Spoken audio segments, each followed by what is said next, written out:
అరాచకాలు. నిన్న కూడా ఇప్పుడు మామూలుగా సంక్రాంతి సంబరాలని పోతే ఎవడు కూడా రాజకీయాలు మాట్లాడరు. కానీ నిన్న ఈయన పవన్ కళ్యాణ్ అడిగి వినాడన్నా, నాకు రాజకీయాలు అంటే పెద్దగా ఇంట్రెస్ట్ లేదు,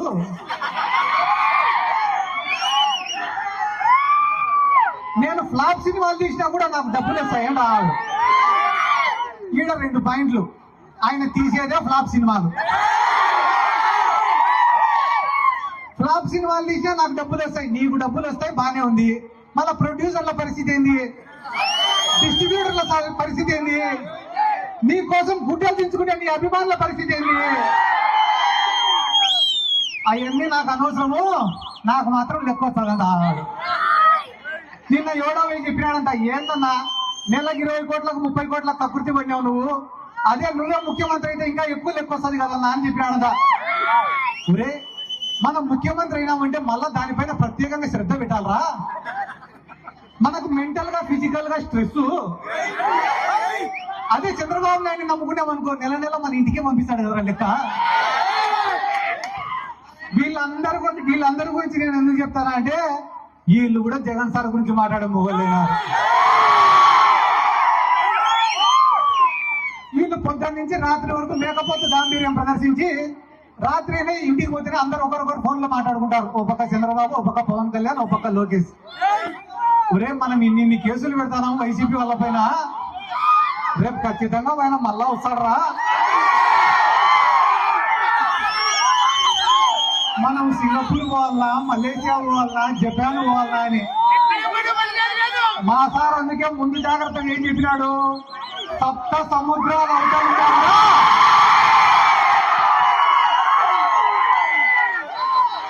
100% మళ్ళా వెనక్కి పిలిపించుకొని వస్తా అని చెప్పినాడు.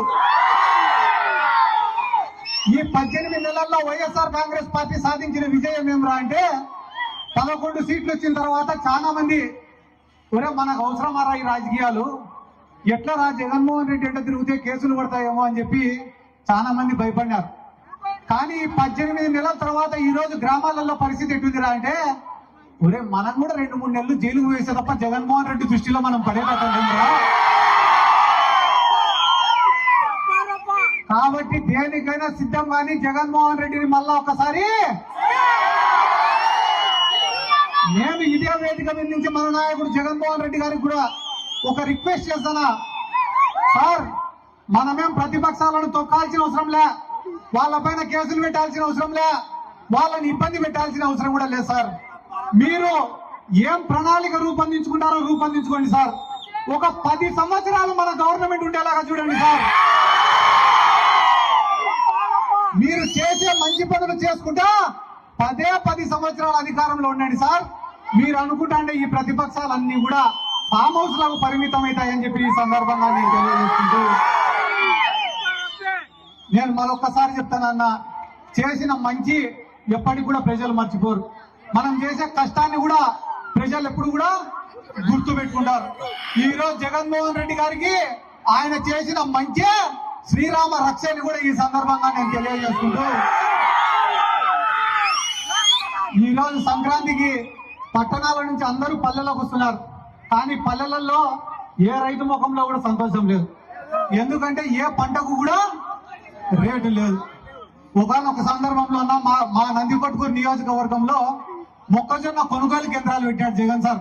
పెడితే ఐకేపీ సెంటర్ల ద్వారా, సొసైటీల ద్వారా, మార్కెట్ యార్డు ద్వారా కొన్ని వందల లారీలతో మేము కొనుగోలు చేసినాం మొక్కజొన్నలు. మాకు అర్ధరాత్రి ఫోన్లు రైతుల దగ్గర నుంచి, అన్నా మా ఊర్లో గొన సంచులు రాలే, మా ఊర్లో పురికోసాలు రాలే, మా ఊరికి లారీలు రాలే, 24 గంటలు మాకు ఇయ్యే ఫోన్లే. ఒక తెలుగుదేశం వాడు వచ్చినాడు, దేనికన్నా మీరు ఇంత ఇబ్బంది పెడతారు, అదే మా గవర్నమెంట్ ఉంటే కదా ఇంత ఇబ్బంది పడాల్సిన అవసరం లే, మేము చాలా నీట్ గా డీల్ చేస్తాం దీన్ని అన్నాడు. ఒరే, ఇన్ని టన్నుల మేము కొంటాం మొక్కజొన్న, మేమే సేఫ్ గా డీల్ చేయలేకుండా నువ్వు ఎట్లా డీల్ చేస్తావురా అంటే, మాకు ఓటేస్తే చెప్తామన్నా మేము అన్నాడు. సరేలే అని మా ఊరోళ్ళు నమ్మి టీడీపీ ఓటేసినారు. చూసాం ఎట్లా కొంటాడో వీడు మొక్కజొన్న, డీల్ చేస్తా అన్నాడు, డీల్ చేస్తా అన్నాడు అని. మొక్కజొన్న పంట చేతికి వచ్చింది. ఏరా ఏమో డీల్ చేస్తా అన్నామంటే, మీ మాదిరిగా మాకు తలనొప్పి పెట్టుకోమరా, అందుకే మేము కొనుగోలు కేంద్రం కూడా పెట్టాము.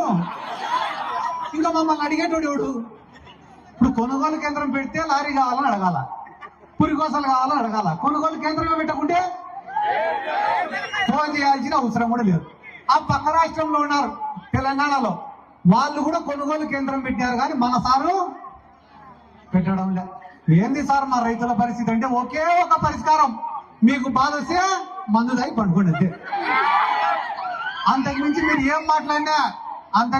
ఏం మాట్లాడినా నిన్న మొన్న గ్రామాలలో కోళ్లను పొట్టేళ్లను పోసినప్పుడు కేసులు పెట్టి లోపలే సార్. హింసను ఒప్పుకోడంట చంద్రబాబు నాయుడు.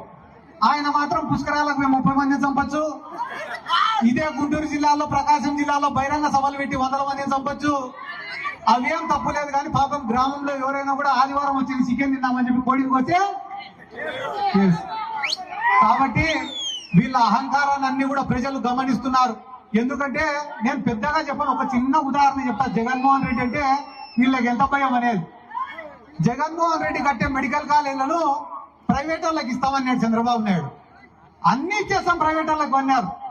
జగన్ సార్ తప్పు సార్, ప్రభుత్వం సొమ్ము ఇవ్వకూడదు అంటే లే మేము ఇచ్చేస్తామన్నాడు. జగన్ సార్ ఓపిక పట్టి ఒరే టెండర్ వేసే మొగోడు ఎవడో రాన్నాడు.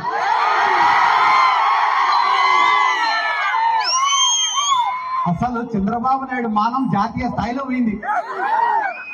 వాటిని ప్రైవేట్ పరం చేయాలని టెండర్ వేస్తే కనీసం ఇంట్లో పనిచేసేటోడు కూడా పోలేక టెండర్ వేసేదానికి. పాపం తలకాయ ఎక్కడ పెట్టుకోవాలో తెలియక మళ్ళా ఈరోజు సంక్రాంతి సంబరాలు ఏందన్నది ఆవకాయ. ఏంది అమరావతి ఆవకాయ, లాస్ట్ కు వాళ్ళకి మిగిలేది ఆవకాయ తొక్కే. కాబట్టి ఈ రోజు మా గ్రామాలలో కూడా కొన్ని 100 కోట్లు ఖర్చు పెట్టి జగన్మోహన్ రెడ్డి గారి నాయకత్వంలో అభివృద్ధి పనులు, సంక్షేమ పనులు చేసినాం. అన్ని చేసినా కూడా తెలుగుదేశం వాళ్ళు చేసే తప్పుడు ప్రచారాలను తిప్పి కొట్టలేక 11 సీట్లకు పడిపోయినాం. ఈ రోజు 18 నెలలు కాకముందే ప్రతి గ్రామంలో ఉండే రైతులు గాని, సామాన్యులు గాని, విద్యార్థులు గాని, మహిళలు గాని ఆయన చేసిన మంచిని గమనిస్తున్నారు. రే సంక్రాంతి వచ్చింది, జగన్మోహన్ రెడ్డి ఉండింటే మనందరి అకౌంట్లలో కూడా డబ్బులు ఉన్నాయి కదరా, ఈ రోజు అందరి అకౌంట్లు కూడా ఖాళీగా పడి ఉన్నాయంటే దానికి కారణం ఈ చంద్రబాబు నాయుడే కదరా అని చెప్పి బాధపడుతున్నారు. కాబట్టి ఇటువంటి తరుణంలో అన్నా చంద్రశేఖర్ అన్న వచ్చి ఫోటోలు దిగిన వాళ్ళందరినీ కోటేసినా గెలుస్తా ఉన్నా. మళ్ళా వైఎస్ఆర్ కాంగ్రెస్ పార్టీకి 11 సీట్లు వచ్చినప్పుడే నిన్న 5,000 ఓట్లతో గెలిపించినారు. రానున్న ఎన్నికల్లో రిజల్ట్ ఎట్టుంటది అనేది అనవసరం. వైఎస్ఆర్ కాంగ్రెస్ పార్టీ బీఫామ్ తీసుకునే రోజు నీ గెలుపు డిక్లేర్ అయిపోయినట్టనే. నువ్వు బీఫామ్ తీసుకొని టపాసులు రాసుకుంటే పోవచ్చు ఇంటికి. సరే మీరు ఎమ్మెల్యే అయినాక అన్న ఏమో నువ్వు కూడా పైన చూస్తాను అంటే ఎమ్మెల్యే కన్నా పెద్దది, మమ్మల్ని మర్చిపోకన్నా నువ్వు. మేమే మా వాళ్ళకి అడుగుతాం, మాకేం అడగం మేము. ఈ రోజు ఇంత ప్రేమగా ఆహ్వానించిన ప్రతి ఒక్కరికి పేరు పేరున నా శిరస్సు వంచి నమస్కారాలు తెలియజేసుకుంటూ ఎల్లప్పుడూ మీ ప్రేమకు రుణపడి ఉంటాను.